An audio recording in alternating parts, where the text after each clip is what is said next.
Muito boa tarde e muito bem-vindos. É um prazer ter este magnífico público que assistir a esta segunda palestra da exposição do Desenho Técnico e Técnico, 1911-2018, para a qual convidei o nosso querido amigo, professor Nuno Machado, cujo tema que vai desenvolver é Desenho e Projeto Arquitetónico. Eu chamo a atenção para os belos desenhos do Álvaro Machado que o Nuno nos trouxe e que estão aqui em exposição, e estamos ansiosos por começar esta palestra. Muito obrigada, Nuno, por teres Muito obrigado. Não, elogiar esta iniciativa da Ana Tomé que montando este tema do desenho e puxando para a frente, para cima da mesa, e montando esta iniciativa com palestras, com tanta coisa boa e também com as gravações que me deixam um bocadinho intimidado, mas enfim, vamos a isto. Talvez precisar fazer alguns esclarecimentos. Eu não venho falar da maior parte do desenho que eu dou nas aulas. Venho falar de desenho arquitetónico. Se calhar precisávamos de começar por definir um bocadinho isso. Não é muito difícil. Eu nas aulas desenvolvo, no curso de arquitetura,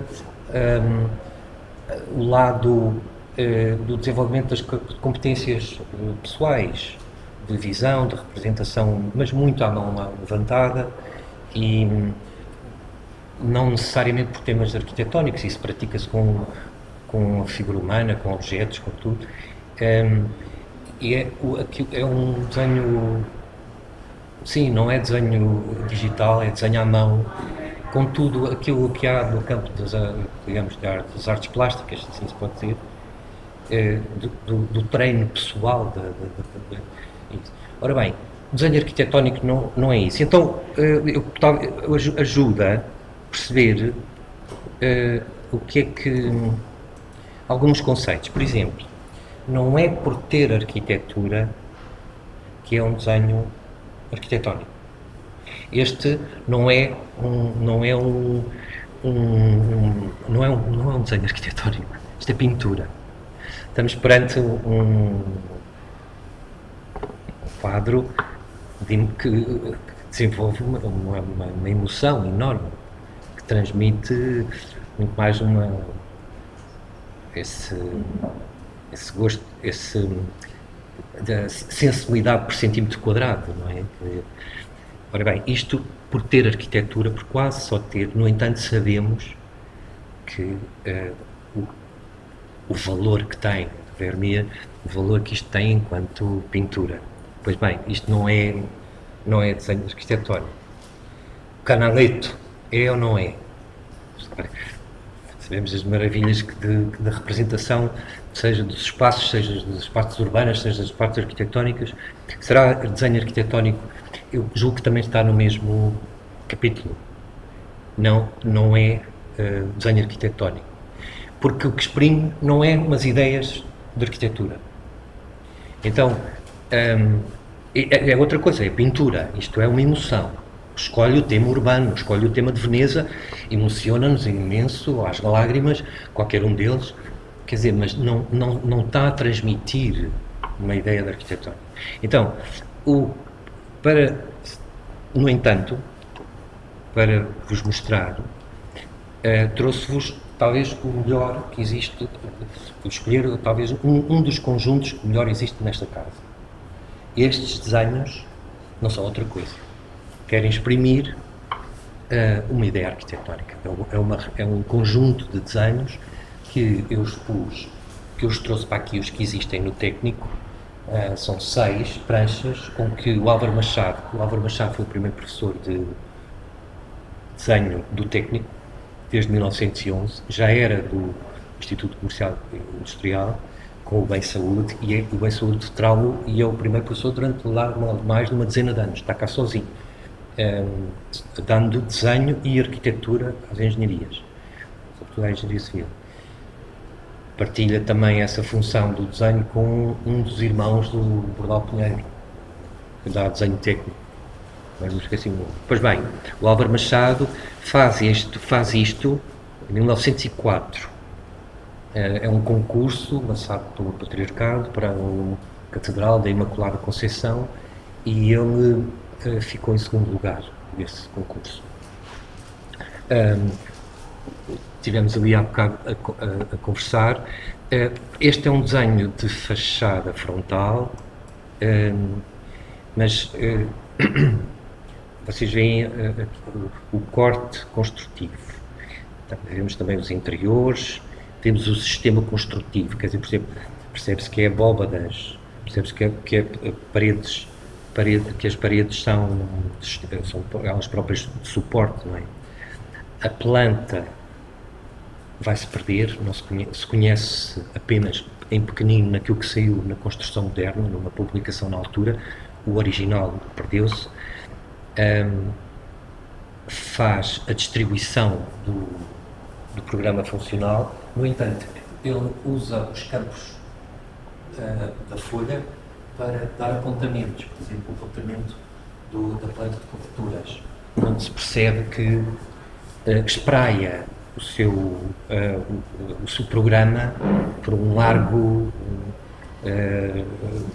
por todo o lote, digamos assim. Portanto, na planta, talvez seja o ideal para se perceber a distribuição do programa, como é que se organiza. Do corte, vemos o sistema construtivo, dos alçados, vemos o estilo formado.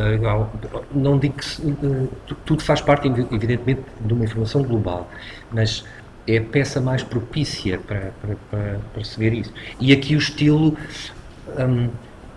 para quem não conhece, isto está materializado em pequeno numa peça que para mim é uma joia, que é a capela do Hospital de Santana na parede. O João morou perto e ia lá com frequência, e é isto mesmo. É isto mesmo. Reparem que não se fica pelo sistema construtivo, também informa sobre o interior. Bem, e o interior é de uma riqueza extraordinária. Isto merece ser sublinhado no aspecto em que, nesta altura, há mais de 100 anos, muitas vezes o arquiteto era chamado para compor a fachada. Lá estavam os engenheiros para fazer a distribuição.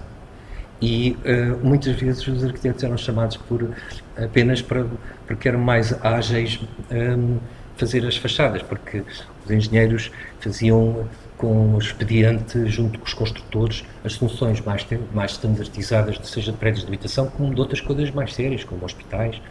Estamos a falar do Correio Cabral e outros.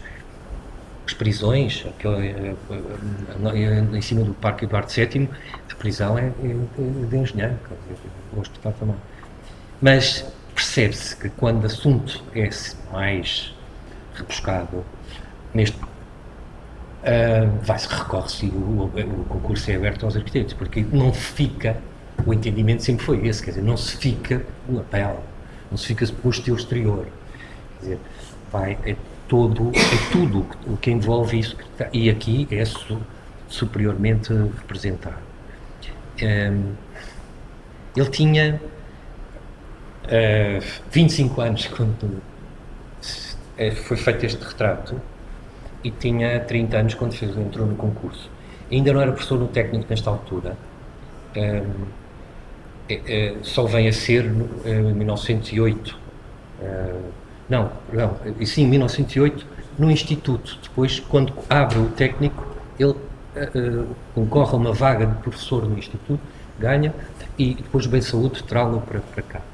Agora, eu aprecio especialmente esta fotografia do que é um homem, depois, se calhar não nesta palestra, mas noutra, posso falar sobre o que aconteceu depois no final da carreira. Mas ele tinha um século na frente e parecia animado, e os desafios eram enormes, tremendos, de que se punham, dominavam já um repertório a muitos títulos fantásticos, e ele me parece não se intimidar com o que vem, com esse século que se avizinha. Eu gosto imenso disso. e acho que a fotografia espelha isso. Curiosamente vale a pena, sob a perspectiva, sim, um pequeno pormenor, eu vou falar mais sobre os desenhos técnicos que aqui estão representados, porque relativamente a este conjunto, pode-se pôr a vir ao de cima o debate sobre a própria arquitetura dele, mas para isso, e de ter quem quiser, porque tem uma conferência do professor João Vieira Caldas em setembro, prevista, e ele que vai abordar os lados do neorromânico, os lados da arquitetura. Pois aqui o convite e o desafio era falar dessa coisa mais do desenho técnico em si. E para no desenho técnico eu gostava de salientar que há 300 e tal desenhos cá no técnico, entre os mais vistosos e os mais de trabalho, os que ele conservou consigo, mas perspectivas só há 3. E esta tem uma curiosidade de ser não uma vista de pássaro, mas uma vista de quem chega. É a visão de quem chega. Isso para mim não é irrelevante. Depois, percebe-se muito, aqui salta ao de cima, esta é a fachada de Tardós, não é? Posterior, como se dizia, mas salta muito ao de cima o românico. Nesta altura, o Domus de Bragança estava neste aspecto, mas já se tinha detectado. Quem detectou o Domus de Bragança era o Abade de Bassal, e detectou nesta fase. Se calhar se eu tivesse lá passado não dava por ele, mas olhos mais atentos perceberam que estava ali qualquer coisa de muito genuíno, muito autêntico, e havia a expectativa. Era a primeira vez que aparecia numa arquitetura civil, não é? Não era uma capela, era uma coisa em cima de uma cisterna e tal. E por isso foi atentamente observado por a elite cultural da altura, e então os arquitetos sobremaneira. Portanto, iniciaram-se as obras de restauro e muitos anos depois nós temos isto. Bem, agora, isto com resposta a uma pergunta que se vinha fazendo desde há imenso tempo, que era a pergunta de ser moderno, e uma das condições para ser moderno era não ir pelo espírito internacional, era ser uma coisa portuguesa, era ser qualquer coisa mais genuinamente nosso. Bom, e isto lá nos confins de Bragança parecia ter essa conotação, e assim. Bom, mas lá está, estes aspectos do lado estilístico eu punha de parte, quer dizer, é outro assunto, é um assunto do debate da cultura arquitetónica, da história da arquitetura. Fui convidado a falar sobre essa coisa um pouco debatida do desenho arquitetónico, existe ou não existe, e o que é assim. Então, podemos olhar, e as pranchas estão aí, e estão aí em cima da mesa, e vocês podem ver o que é que mais apreciamos, o que é que se pode apreciar nisso, não é? O que é que se pode apreciar? E eu acho, podíamos fazer esse esforço, era um exercício que podíamos fazer. O que é que mais admiramos aqui? Eu julgo que é difícil é difícil separar, não é? Porque é o conjunto das peças que dá força à apresentação, mas sem dúvida que impressionam pelo desenho, ou seja, pela forma, pode impressionar pela técnica. Uma técnica, isso vê-se em muitíssimos pormenores, quer dizer, a legibilidade das paredes em corte, numa convenção contrária à das plantas, quer dizer, que o corte fica em branco para realçar o tratamento dos interiores, contrário das plantas. O que é que eu vejo mais? Também posso agradar pelo estilo. Vejo que são projeções ortogonais, não é? Feitas com rigor, as cotas estão lá, não é? Estão muito bem definidas, estão todas as peças necessárias, e mais uma perspectiva, não que ele fosse partidário, só há 3, mas fazia parte das condições de concurso, ele tinha que fazer uma, não Está lá a perspectiva. Por outro lado, também é admirável a competência dele como aguarelista, como riqueza cromática, não é? A solução engloba uma solução global, mas também dos interiores. Isso tudo precisa daquela informação. Não é? Portanto, as pranchas são lindas, têm um valor pictórico, mas não são pintura como aquela que nós vimos no início. Depois é admirável ver os degradês, como ele faz a própria parede reduzir, a sombra vai diminuindo, quer dizer, pondo junto aos socalcos mais luz, porque a convenção diz que aí recebe mais o reflexo da calçada e, portanto, há mais luz. É admirável. Pois havia muitas outras coisas, cada uma delas dava para fazer uma semana, as cotas, as legendas. Ele inventa o vocabulário, ele inventa o lettering. Se já reparar que é pintado a ouro, quer dizer, tem problemas, portanto, com comunicação, porque a ideia é que isto foi o júri era ilustradíssimo. Não tinha as pessoas mais importantes, o José Luís Monteiro e o Ventura Terra, faziam parte do júri. E reuniu-se na Sociedade de Geografia, que era antes de haver Gulbenkian e antes de haver a Sociedade Nacional de Belas Artes, de quem o Álvaro Machado vai ser o autor, mas antes era na Sociedade de Geografia que se juntavam para ver, e certamente ele fez, pensou que o júri via de longe e via os painéis, e então precisava de dar um certo destaque às coisas. Portanto, há imensos aspectos a ver.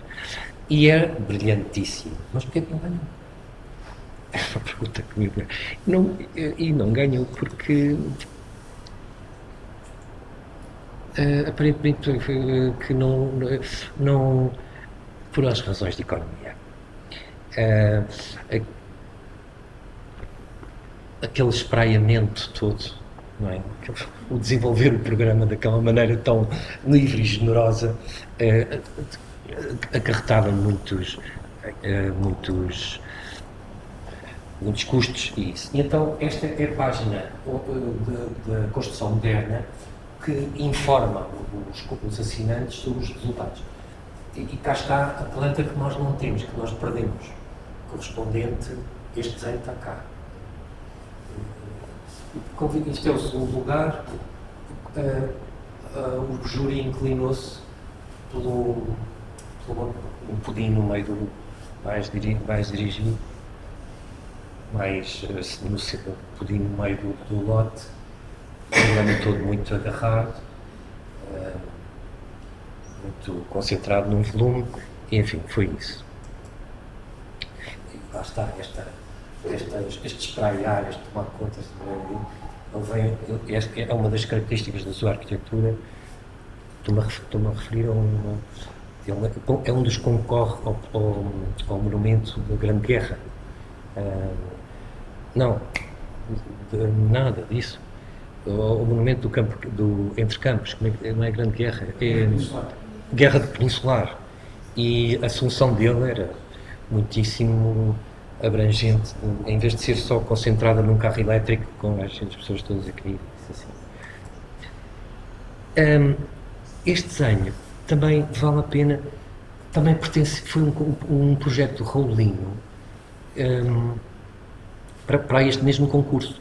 Raulino tinha acabado de chegar da Alemanha, onde tinha estudado em Hannover, e concorreu, e a peça é linda, acho eu, o desenho é lindo, mas então os que foram premiados receberam da parte do júri uma referência um bocado humilhante, porque o júri lavrou em ata que este é que deveria ter sido o primeiro escolhido, mas era claramente, se o outro se alargava para os lados, este alargava-se para cima e as coisas cediam largamente, e então o próprio júri, distintos professores por longa data o José Luís Monteiro e o Ventura Terra lavraram em ata que este devia ter sido o primeiro. Ora, a gente também fica na expectativa de que seja muito nacional, não é? Há aqui, mas quando se percebe de onde ele vem de Hannover, e em Hannover há uma mesquita feita por um arquiteto alemão com quem ele trabalhou e que dá muito a entender as coisas. Isto não é meu. Oi, que estúpido. Mas eu desliguei. não fez caso, peço desculpa. Era preciso carregar 2 vezes. E também, afinal, eu vejo disso prevenir-vos para vocês não virem, porque há o risco de correrem riscos de ficar um bocadinho confuso, porque até afinal era português, mas afinal vai-se a perceber e também já existe lá fora. Afinal, isto faz-me lembrar coisas de Santa Luzia, também que o Ventura Terra estava a fazer, não é? O tal estilo bizantino, não é? E também fui encontrar um neo-românico do outro lado do mundo, nas Filipinas, quer dizer, portanto, as coisas já não eram naquele tempo muito diferentes do que hoje são em grande escala, mas quer dizer, a maneira como chegava, como a informação se processava e como era, já naquela altura, já era muito marcante, e, portanto, é um bocadinho também como o Béla Bartók, não é? E o Béla Bartók e o equivalente português, que eles chegaram. Mas ambos estavam a fazer música nacionalista, não é? Mas no fundo tinha imensas semelhanças entre si. Enfim, estou a comentar a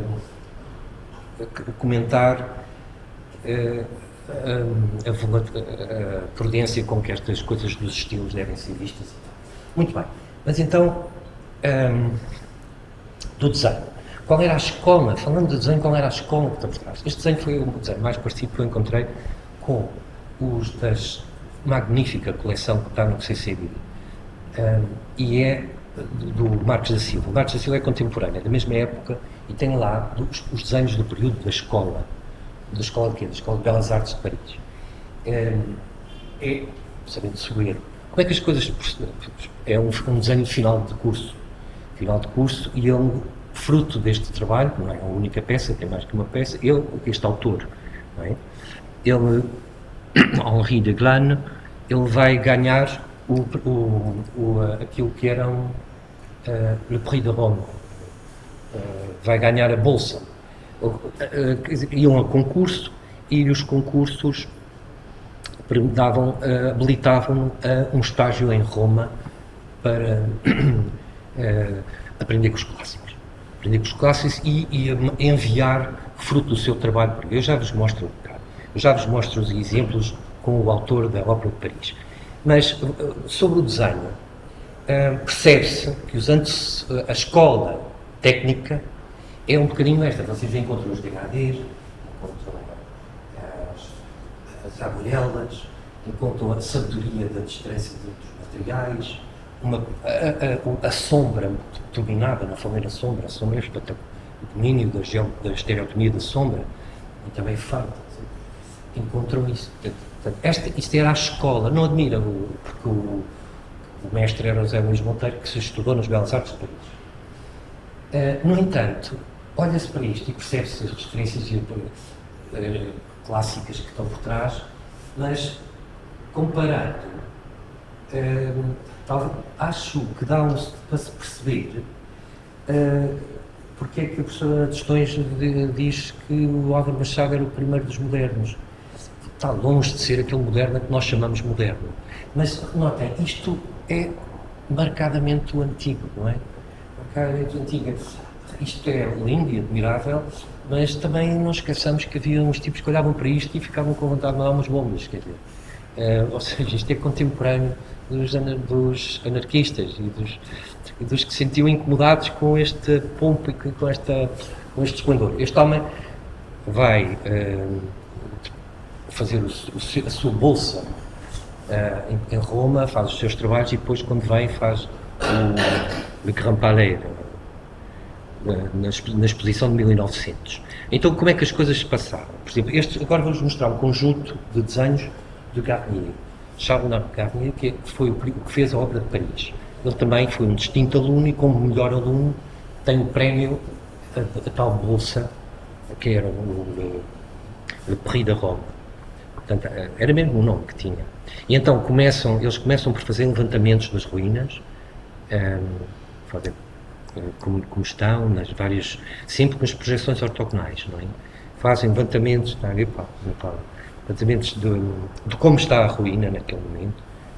A Ana Paula é professora de levantamento e de topografia, acompanha estas coisas. Ora bem, depois de fazerem isto, não só nas ruínas, como nos detalhes, com uma precisão enorme, ele vai, nos anos seguintes, vai mandando les envois, as pranchas enviadas de volta.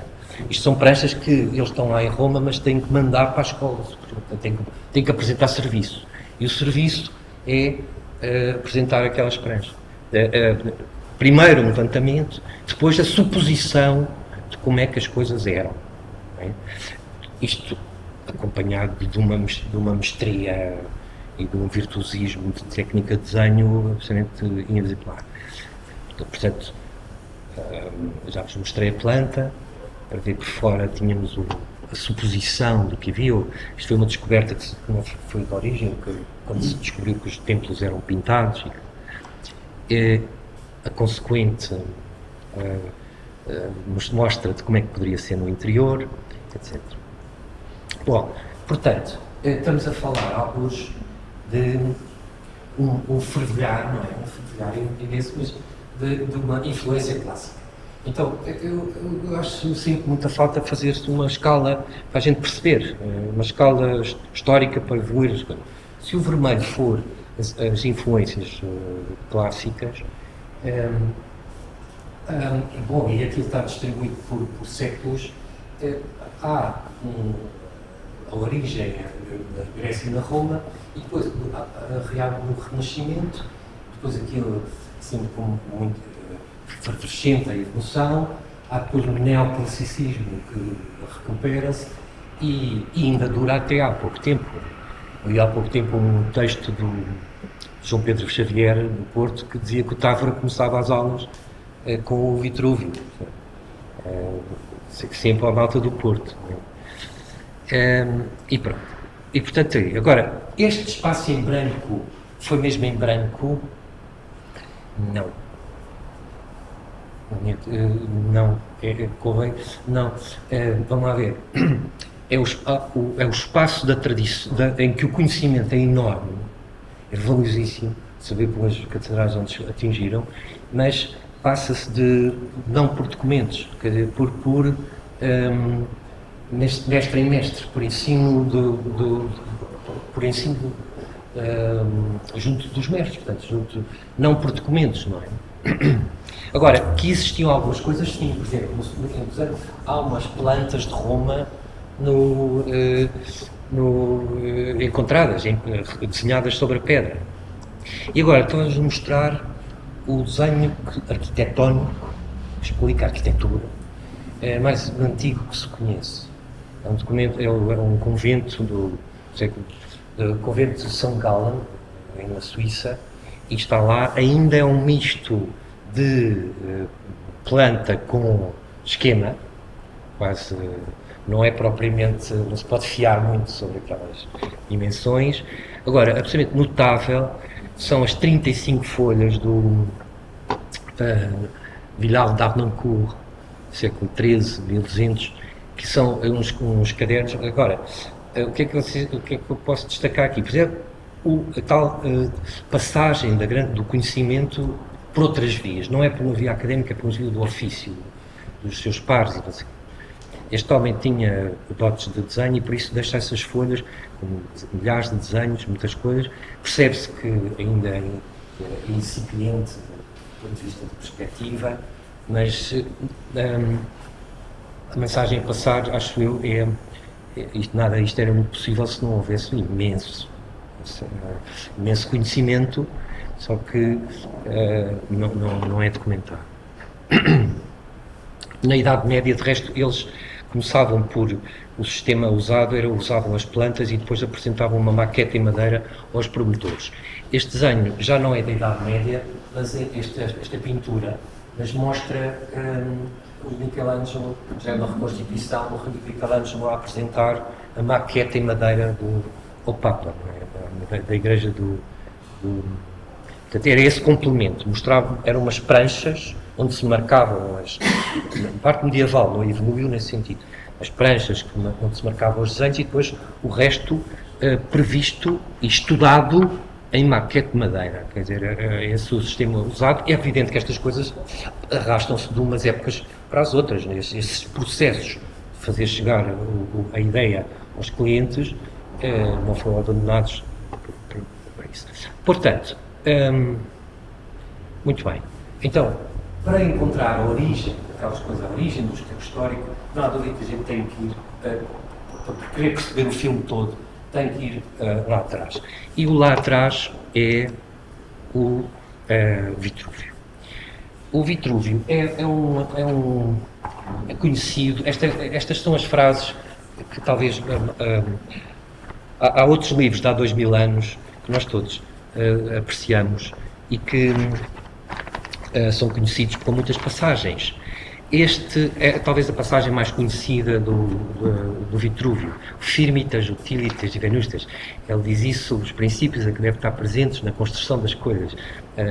E são lindas, quer dizer, e depois disso parece que não se acrescentou muito mais. É a essência da arquitetura, parece que resume tudo, e está lá, está escrito há 2000 anos, quer dizer, tem que ser sólido, tem que responder ao programa, não é uma invenção, não é uma pintura, não sei nesse aspecto, não é? Não é uma pintura e depois tem que ser venustas, tem deveres para com a deusa Vênus, tem deveres para com a deusa da beleza. Uma coisa absolutamente notável. Agora, ele diz isto depois no ponto 2 do capítulo 3 do livro 1. No ponto 1, o que é que ele está a dizer? Mais coisas. É muito por alto, ele fala que as partes em que se divide a arquitetura são a edificação, gnomónica e mecânica. A edificação, todos nós sabemos, ele depois faz a separação do que é público, do que é privado. A gnomónica, associado à nossa cartografia, no aspecto dos astros, da dimensão do tempo e da transposição do tempo para as cartas e de toda a utilidade que se tira daí. E depois a mecânica não era só também para se fazer a agricultura como a guerra, quer dizer, isto também interessava, vocês todos conhecem as máquinas de fogo do Leonardo da Vinci. Pois bem, mas eu estou a falar do capítulo 3, porque no capítulo 2, bem, ele, uma teoria, uma grande teoria, desenvolve os seus pontos. E vale a pena reter-nos sobre um bocadinho. A pergunta que obedece a palestra é o que é isso do desenho técnico? Não é? O que é isso do desenho? E o desenho e o projeto. Então, começa a ser esboçado desde aí. A justa proporção e medida das partes e do todo. Não se veem as coisas separadamente. Globalmente pensadas. Depois, isso é quanto à ordenação. Depois, sobre a disposição. Iconografia, ortografia, cenografia. Depois aqui uma parte que eu gosto particularmente, que ele explica sobre a reflexão e a invenção, no sentido a dedicação e estudo ao trabalho, atenção constante, satisfação pessoal, relação com a clarificação e desenvolvimento de uma nova realidade descoberta com dinâmico vigor. Quer dizer, dinâmico vigor, quer dizer, ele não está cristalizado. Isto não é uma teoria cristalizada. É uma dinâmica que responda às coisas. Volta a falar na proporção, é o ritmo, é isso que quer dizer, a comensuralidade, são palavras de sabedoria, quer dizer, atrás de qualquer traço devem haver, ou qualquer obra, deve haver isto, e finalmente o decoro tem a ver com seguindo princípios, costumes e modos naturais, e a distribuição fala da economia, não enjeita, que a gente tem que pensar, encaixar dentro dos orçamentos. Ora bem, dentro destas, ao desenho técnico, dentro desta teorização, que é fantástica, e tivemos aqui uma conferência na semana passada do professor Relógio Ribeiro, que fez uma comparação muito engraçada entre os gregos e os romanos, os gregos curiosos por natureza e rigorosos por necessidade, e os romanos sistemáticos pragmáticos por natureza e curiosos por necessidade. Ora bem, portanto, dentro dessa exposição, o Vitrúvio estabelece três... fala disto: iconografia, ortografia. Esta é então outra das passagens, então para os profissionais, é outra das passagens mais estudadas. E isto, cada um que depois veio traduzir, interpretou à sua maneira, como vocês vão ver. A iconografia diz respeito à planta. A tradução que o Maciel faz diz: uso conjunto e adequado de régua e compasso com vista no planta do edifício, no plano horizontal e respectivo geometral. Ortografia, o alçado do frontispício e figura pintada à medida do céu. Cenografia, bem, aqui começa a linguagem a ficar mais... Bosqueios de frontispício com as partes laterais em perspectiva, convergência. Portanto, aquilo que eu mostrei é o frontispício de uma capa, de um livro editado pela IST Press, que tem sido um dos sucessos editoriais, e que é a tradução conjunta do trabalho de um tradutor diretamente do latim para português. Vejam que é 2000 anos depois que isso acontece. O livro foi traduzido diretamente do latim para português 2000 anos depois.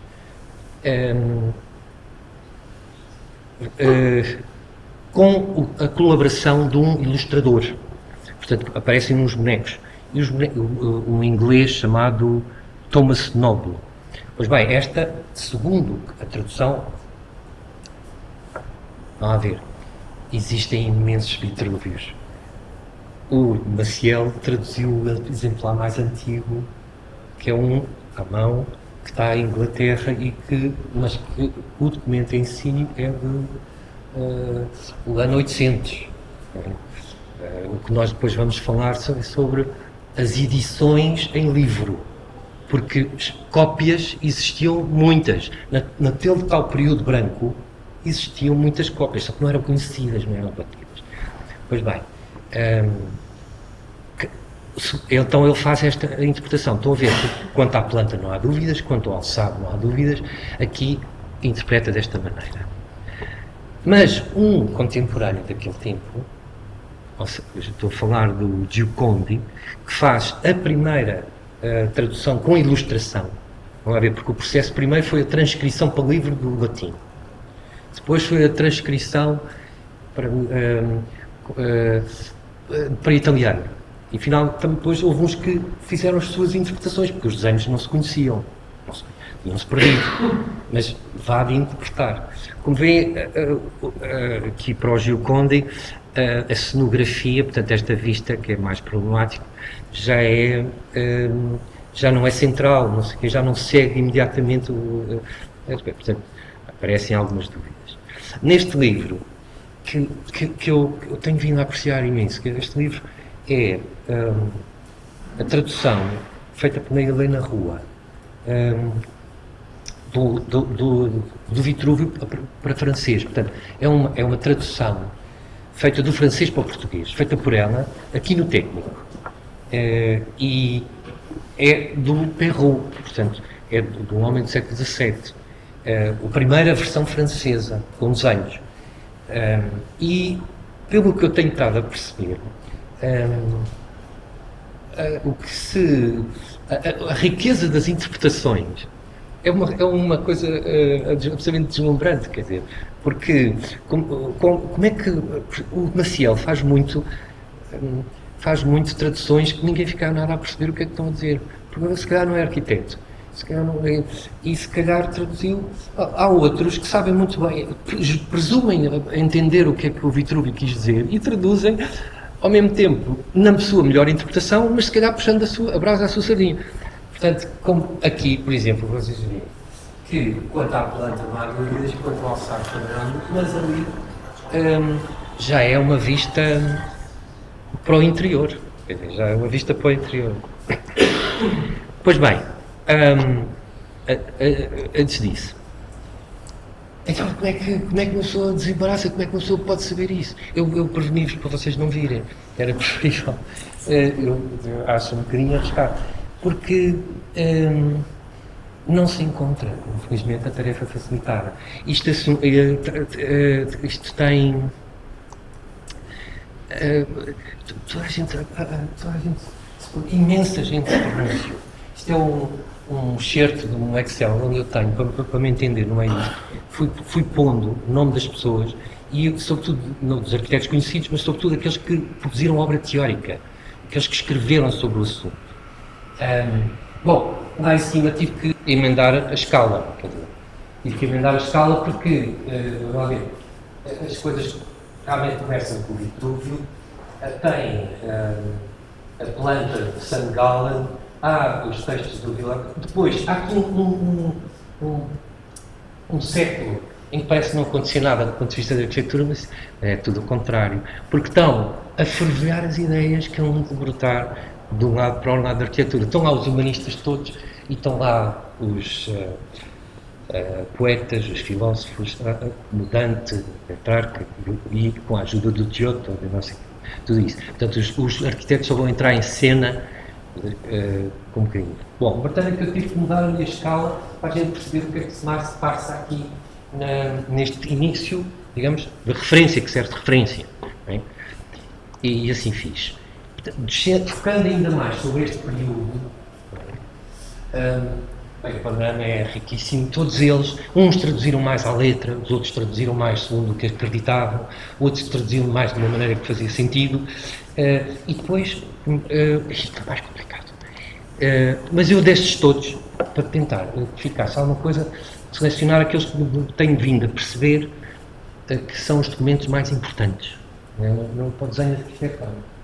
E realmente há dois fundacionais, que é o Alberti, que escreve, ele já tinha escrito de pintura e depois escreve de reedificatório.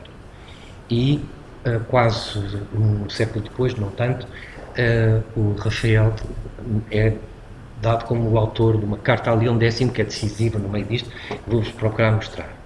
Mas antes disso, o Alberti, ele é um tipo que participa com os restantes da sociedade florentina, participa com vigor em todos aqueles debates,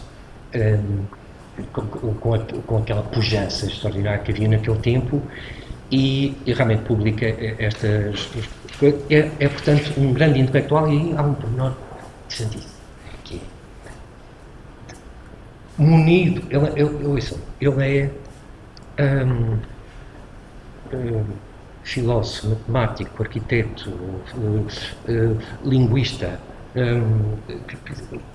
tem uma cultura vastíssima, humanista, etc, etc. Portanto, ele tinha escrito sobre a pintura. Nesta altura, o Papa ainda começou por estar longe, está em França, e regressa a Roma, e Roma está num estado lamentável. O Vaticano está num estado lamentável.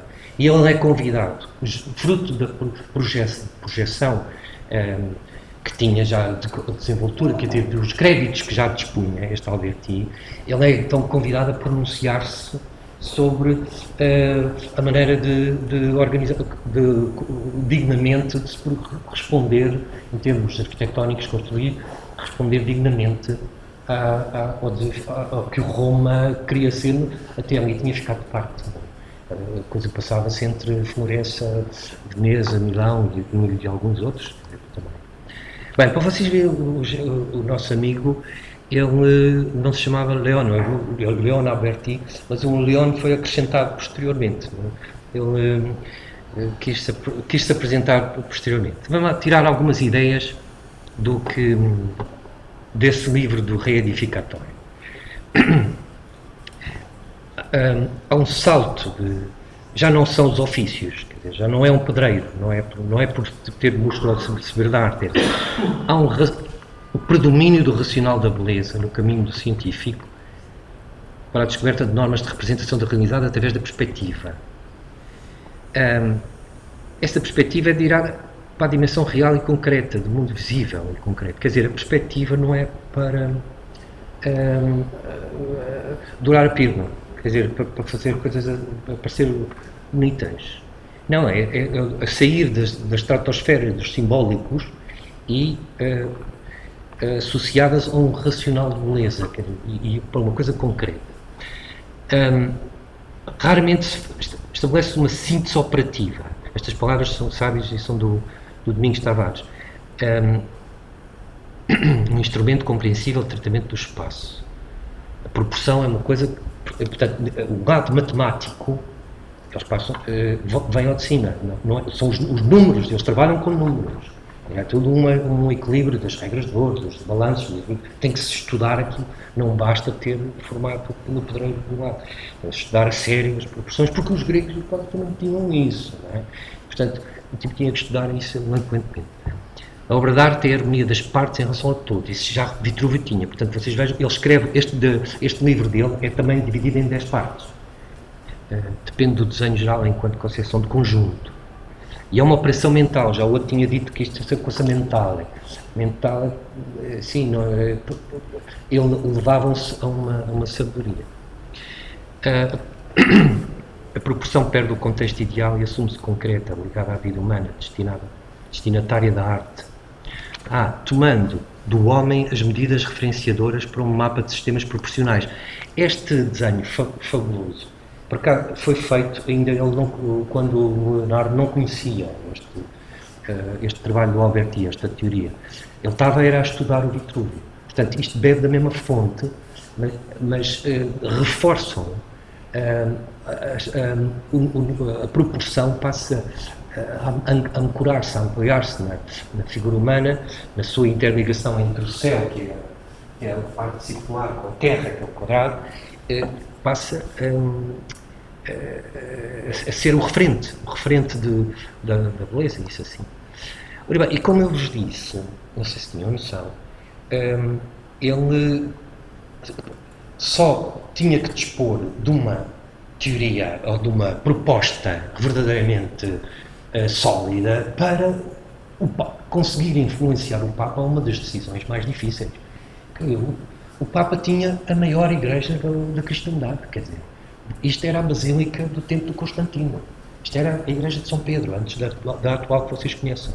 Isto é uma reconstituição do século XIX. Mas estava num estado lamentável, o papado tinha-se deslocado para longe, aquilo estava muitas obras, e o Alberti faz relatórios do estado das obras, a puxar o braço à sua sardinha, a dizer que aquilo tem ruína iminente, e não está capaz de se aguentar, e tal. Mas era uma decisão muito difícil. Se fosse todos, com certeza, a maior parte já visitou o Vaticano, esta é a igreja de São Pedro do Real, mas estava lá a antiga, maior na sua amplitude, e o obelisco que ainda se vê, o Carcal ainda lá está, que esta era a disposição inicial.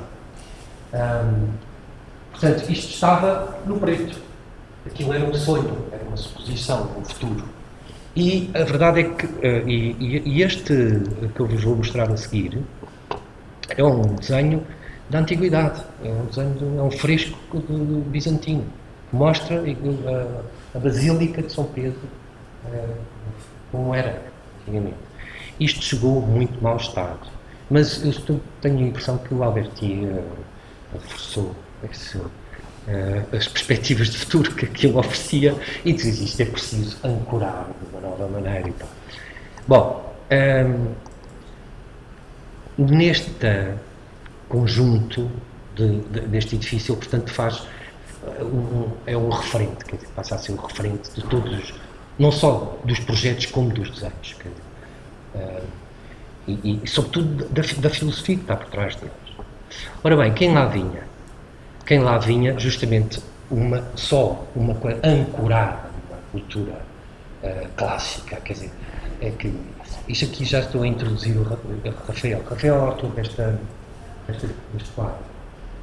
Bem, parece que estamos aqui, é o que ele tem a propor, quer dizer, o que esta gente já tem a propor, quer dizer, só no quadro de uma conhecimento profundo destes filósofos todos, eles estão todos cá representados, Aristóteles, Platão, ele vai representando as figuras da antiguidade através do retrato dos contemporâneos, do Da Vinci. Mas você vê, pelo ambiente, aquilo que estava por trás da proposta que eles tinham para dar. E isso vai-se passar. Colaboram nessa reconstrução do Vaticano o Bramante, o Michelangelo e o próprio Rafael. Às tantas, o Rafael recebe uma encomenda para não só ter, e agora já estou a falar da carta. O que é essa carta e o que é que tem tão extraordinário? Carta ao Leão X. Bem, pensavam que a vida estava facilitada e que iam saber mais alguma coisa, e tenho mais notícias para vocês. E o que é exatamente a carta?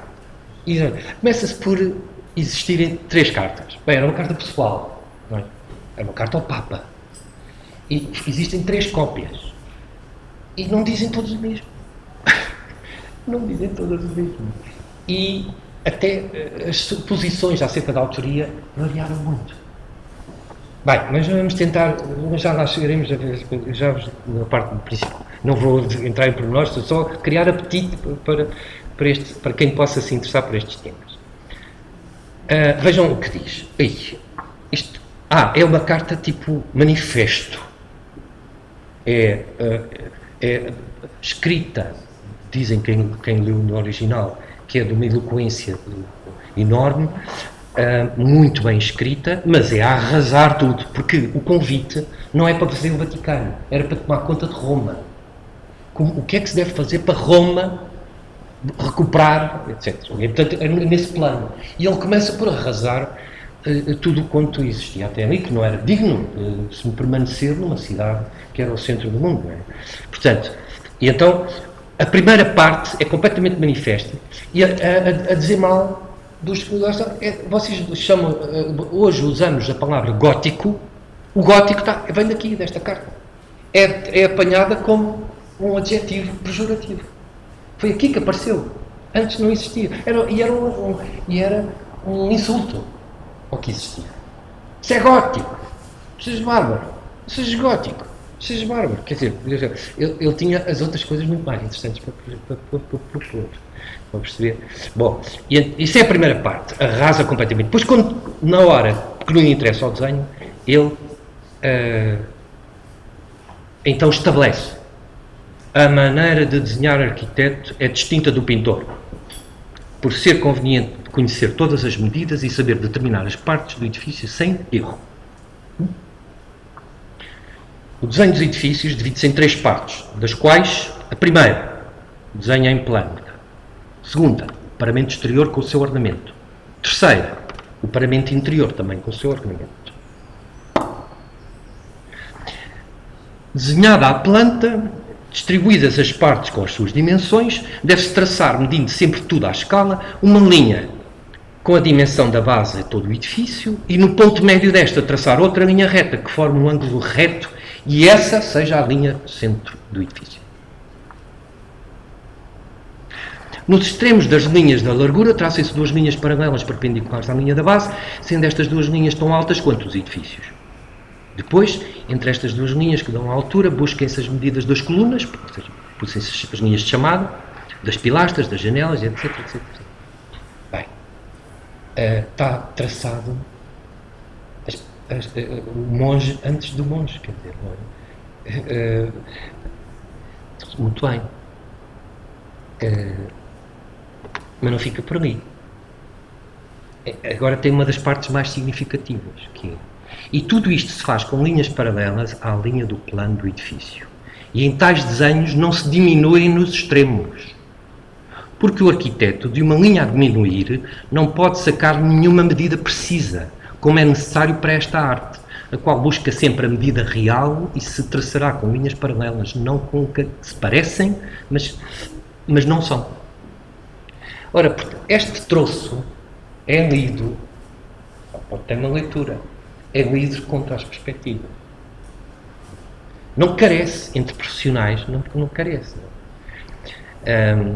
E para isso é necessário ter sempre à mão a medida, a escala, etc. etc. Bom, estamos bem.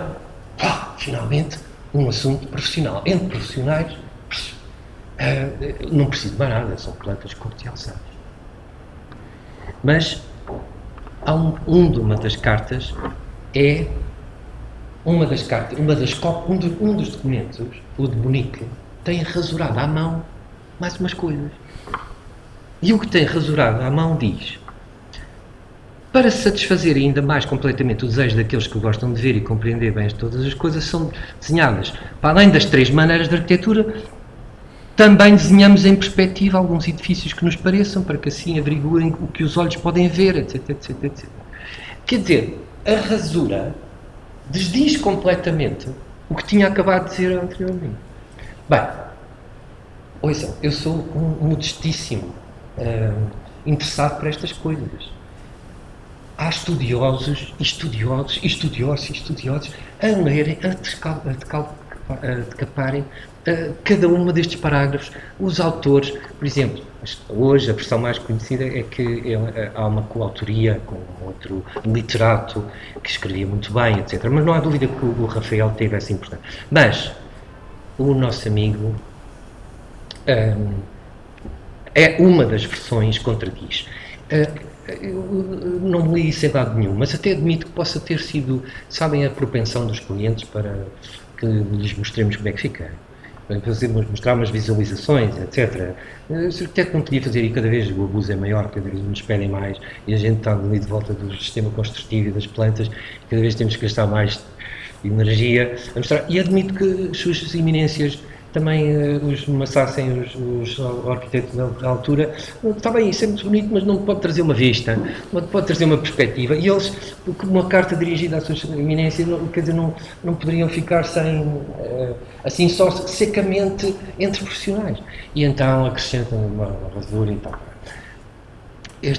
Ambos os documentos, voltamos a falar, o primeiro foi editado, o segundo é manuscrito.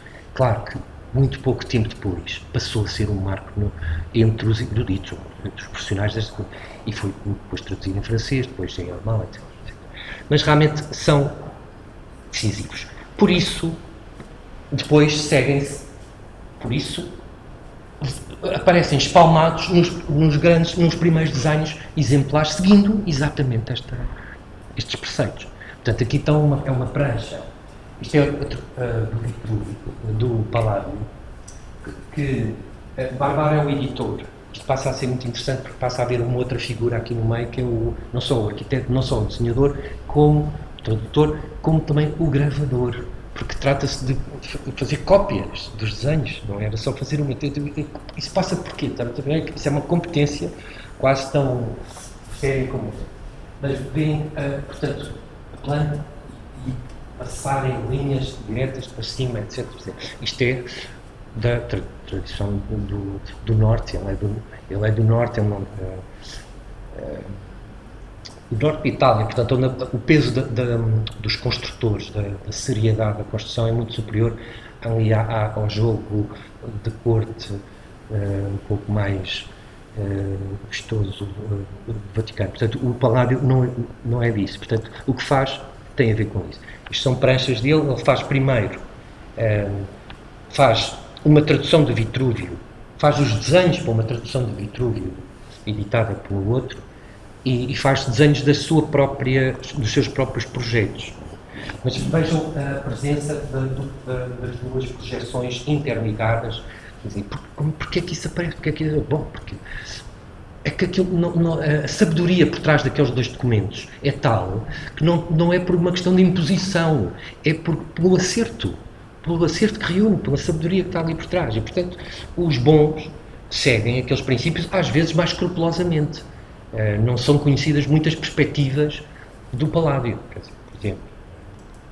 E nos seus próprios desenhos, no livro dos desenhos dos seus projetos, é essa a disposição da página que ele compõe, as páginas, sempre com as duas vistas numa página, nunca autónoma, evidentemente. Claro que estes desenhos do Palladio são começam a haver as viagens dos ingleses, e alguns dos nobres ilustres levam os desenhos, e o grande surto do desenvolvimento da cultura palladiana, que é talvez a maior o estilo mais propagado do mundo, através da Inglaterra e depois dos Estados Unidos, é importado para a Inglaterra, tem lá grandes defensores, e depois também para os Estados Unidos. Vemos às plantas, vemos os cortes com uma sabedoria, como é que se diz, com um virtuosismo gráfico, não é? Notável, e assim é. Portanto, já me estou a aproximar das conclusões. A conclusão, talvez vocês encontrem melhor, eu redigi um bocadinho estas. De certa maneira, nesta origem, teve uma marca extraordinária. O desenho e o projeto é a mesma coisa. Não são coisas diferentes. Não é exatamente... Não, porque é através do desenho que se estudam as coisas. Portanto, desenho e projeto configuram-se muito interligados.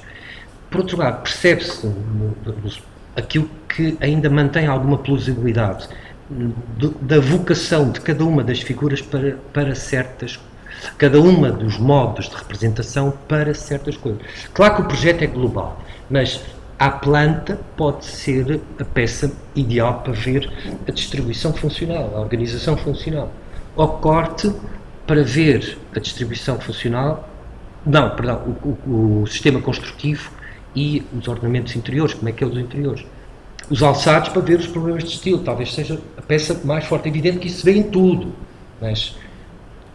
E a perspectiva para uma visualização de conjunto.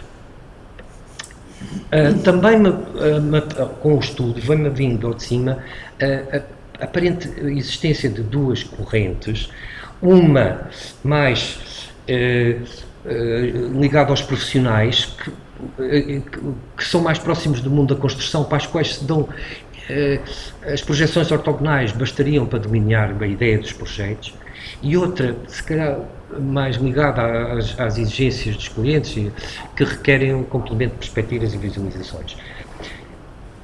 Os desenhos, se visto com atenção, os excelentes desenhos do Álvaro Machado não se conseguem explicar inteiramente sem este manancial de cultura arquitetónica que o antecede. Lembram-se daquele quadro Excel? Aquilo, eu só falei do princípio. Só falei do princípio daqueles que foram muito relevantes, destes dois documentos e destes dois autores. Mas cada vez fica pior. Cada vez os contributos dos esclarecimentos e os contributos vêm pôr mais complexidade e mais confusão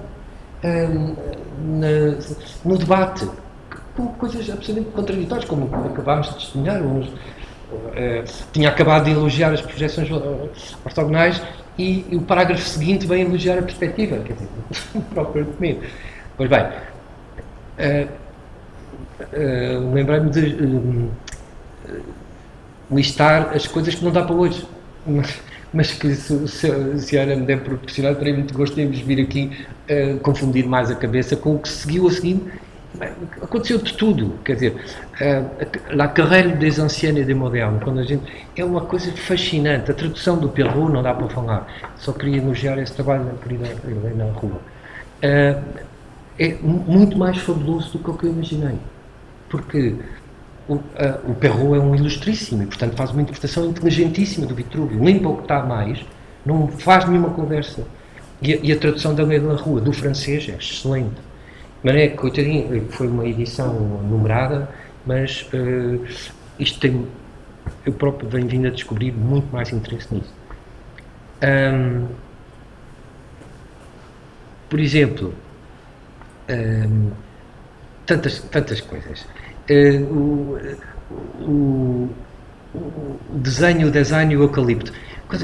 Estávamos nós à procura sempre desta ideia do desenho a comandar, e eis que surge os ingleses e com uma palavra que secou tudo à volta, quer dizer, não passou o design é daquelas palavras que vocês ouvem e ficam, não mesmo, quer dizer, não ficam absolutamente nada esclarecidos do que é que está ali a querer dizer. Eram os primeiros a quererem, quando isso apareceu em Portugal, foi só depois, a Inglaterra é mais antigo, mas no continente a palavra design é posterior à guerra, à Segunda Guerra. só foi vingada. E quando as pessoas começaram, os mais metidos, que era o caso do Frederico Jorge, do Nuno Portas e de outros assim, quando começaram a ver os desvios para um lado da moda, que uma palavra tão nobre estava a merecer, ou estava a justificar, que uma palavra tão nobre, que envolvia o estudo complexo do melhor desenho para servir a boa funcionalidade, etc. Tudo no oposto de uma linha ornamental e decorativa e de vendável. Não há nada disso. Então, uma das preocupações era traduzir para o português uma palavra conveniente. Para o quê? Eles bem tentaram. Uma delas foi o risco. Quem aproveitou foi o Manuel Salgado, que pôs o nome do risco ao ateliê dele. Mas desse tempo, desse debate. Mas isso já no fim, final do século XIX, como é que apareceu a palavra design? São histórias inúmeras. Outro, muito rápido. Alguém se lembrou que afinal isso dos clássicos não interessava nada, só era um travão para a imaginação, que eu aprendia-se muito mais a embrulhar isso tudo, meter no caixote do lixo, e que descendo um rio se aprendia muito mais desenhando do que ir à Grécia ou à coisa. Só para vocês verem, isto é o lado dos românticos. Portanto, venham da próxima vez, eu terei muito gosto em vos contar outras confusões. Muito obrigado.